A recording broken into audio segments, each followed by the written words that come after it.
Hi అండి, welcome to our channel. Prawns curry ఎలా తయారు చేసుకోవాలో చూసేద్దాం. ముందుగా ప్రాన్స్ని అదేనండి పచ్చి రొయ్యల్ని బాగా శుభ్రంగా కడిగి తీసుకొని అందులో కాస్త ఉప్పు పసుపు వేసి మ్యారినేట్ చేసుకొని పక్కన పెట్టేసుకోవాలి. ఇప్పుడు కర్రీలోకి గ్రేవీ కోసం 2 ఉల్లిపాయ ముక్కల్ని, ఒక అల్లం ముక్క, 10 వెల్లుల్లి రెబ్బలు, 4 పచ్చిమిర్చి, కాస్త ఉప్పు వేసి గ్రైండ్ చేసి పక్కన పెట్టేసుకోవాలి. అదేవిధంగా ఒక చిన్న నిమ్మకాయ సైజంతో చింతపండుని తీసుకొని అందులో రసం తీసుకొని పక్కన పెట్టుకోవాలి. ఇందులోకి యాలకులు, లవంగాలు, దాల్చిన చెక్క, ఉల్లిపాయలు, పచ్చిమిర్చి, కొత్తిమీర, కొన్ని స్ప్రింగ్ ఆనియన్స్ తీసుకోవాలి. ముందు ఒక కడాయి పెట్టుకొని అందులో 1 స్పూన్ నెయ్యి వేసుకొని అందులోకి 5-6 జీడిపప్పు పలుకుల్ని వేసుకొని దూరగా వేయించుకోవాలి.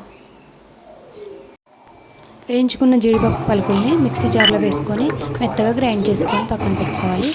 ఇప్పుడు కడాయిలోకి ఆయిల్ తీసుకొని అందులోకి ప్రాన్స్ వేసుకొని మధ్య మధ్యలో కలుపుతూ నీరంతా ఇంకిపోయే వరకు ఫ్రై చేసుకోవాలి. ఇలా ఫ్రై చేసుకున్న ప్రాన్స్ని పక్కన పెట్టేసుకొని అదే కడాయిలోకి కాస్త ఆయిల్ వేసుకొని మసాలాలు వేసుకోవాలి.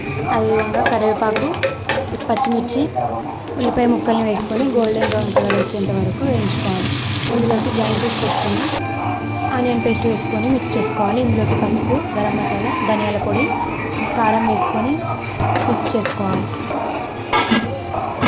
కర్రీ నుండి ఆయిల్ సపరేట్ అయ్యాక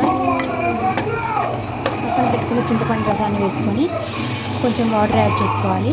రుచికి సరిపడా ఉప్పు వేసుకొని మిక్స్ చేసుకోవాలి. దీన్ని కాసేపు ఉడికించుకొని ఇందులోకి ఫ్రై చేసుకున్న ప్రాన్స్ వేసుకొని కర్రీ కాస్త చిక్కబడ్డాక ఇందులోకి కాజు మిశ్రమాన్ని వేసుకొని మూత పెట్టేసుకోవాలి.